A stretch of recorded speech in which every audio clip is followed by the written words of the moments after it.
Hey YouTube, Diesel Dan back again, working on a 2019 Mack Anthem. I'm doing rear brakes and rotors, so I want to show you guys some things you're going to need and some tricks on the rear rotor removal and installation. It's a little bit different than the other trucks I've worked on over the past years, so kind of opened it up and like, wow, this is different.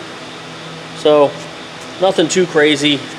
What you're going to find once you pull the axle, you're going to find this ring here locked around this nut. Standard snap ring pliers. This is my largest ones I have. Go in there, open it up, and then in order to get this off, you have to lift up and out. And the reason for is it has this hook at the top, and I'll show you why this is here in a minute. Then, let's see if you can see it. There's a groove right inside here. There's a groove right here. This ring will be in there. So you need to take this off or you can't get the nut off. If you start backing the nut off, you get about 3 turns and you'll be up against this. Now I want to show you how this comes off. Make sure it zooms in and clears, but if you can see that little notch right there? I just put a flat screwdriver up in there, lift it up, put my pick behind it, and then run around it, and it comes right out. Then you have your nut, which is I believe is a 3 3/4 6-point OTC socket. This comes off. Then you have this spacer here that lines up with the notch on the spindle.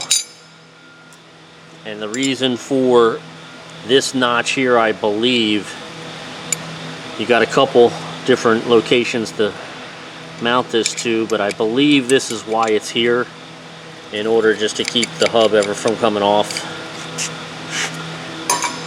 Then you just have your bearing and your cup.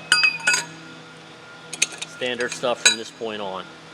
Your calibers are 17mm hex now, so you know. When you're ordering parts, you need to order the seal here for the outside. It goes right on this ledge, just pops right in for the axle seal, just like that. I didn't even know about this until I ordered the parts, and the parts guy just said, hey, you're going to need these seals too. Wheel seal's a standard stem code number.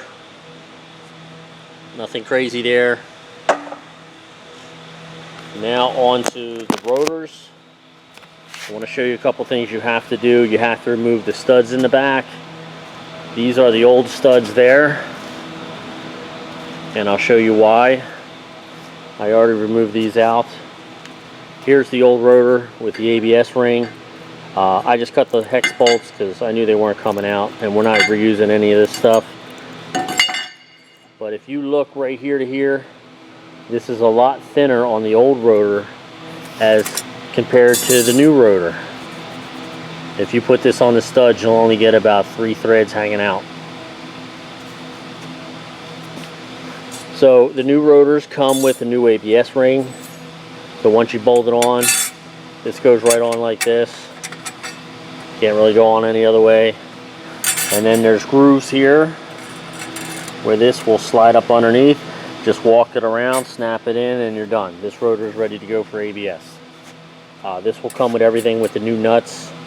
The paperwork for the kit says it comes with the studs, but it does not. So make sure you order the new studs from wherever you order them from, or make sure they come in the kit. Mine did not. There's also a stainless steel ring between the aluminum hub and the rotor. Make sure you do not forget that.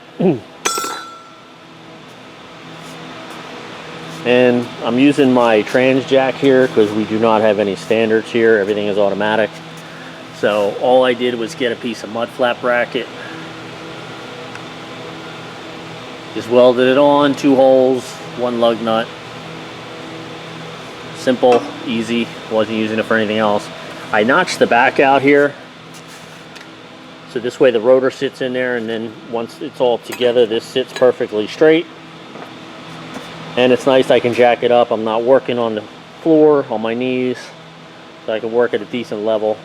I've seen guys do the same thing with motorcycle jacks. You get a motorcycle jack from Harbor Freight or something like that. You can do the same kind of deal with that too. It's just this thing is, I mean, the aluminum hub's not heavy, but it is bulky and awkward when you're trying to get this on and off, and you don't want to damage the new seal going in. That's where we are on the hub. Now the calibers, I just wanted to point out a couple things different. The old calibers used to have that weird 12 point or star, whatever you want to call it, for the adjuster, and it used to come with a little adapter piece with the brake shoes, and if you went the wrong way and you cranked on it too hard, the tool would break. Well, they got away from that, I guess, so this is just a standard 10mm 6-point, backs off, back on. Over the years they didn't really have indicators, first generation, so now we have indicators on our calibers. So when you put the new shoes on, I guess it'll start out like that, and as you wear down, this indicator will go in, and I guess that's what DOT and everybody's looking for now, to see where this is at. And I'm sure these little notches here on the taper probably indicate some kind of 30 seconds. So make sure that doesn't pop out on you when you're sitting there. I brought in a couple more milk crates because I just like to lay them on the milk crates. It's a nice height. You can slide them right underneath the caliper and just roll it right off the rotor, because they do have some weight to them. When you unbolt the caliper, it's going to feel like there's still a bolt or something holding it on. It's going to be this lower notch. So just wiggle a little bit and it'll come out. It's just been on there for so long and just doesn't want to work with you some days. But yeah, that's it. I'm waiting for parts today. Hopefully the stuff comes in today and I can start going back together, but I did want to show a quick rundown of tools you're going to need and the process of doing this. The lock nut for the hub, you can see here, it torques to 500 foot-pounds. It actually says it on here somewhere.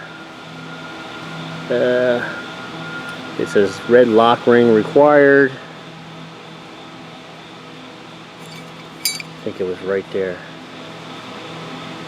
Yep, 500 foot-pound torque.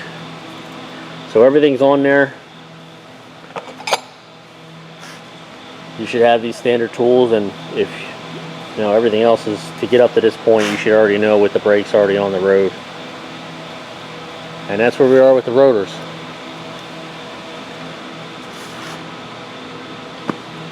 All right, guys, hope this helps. Thanks.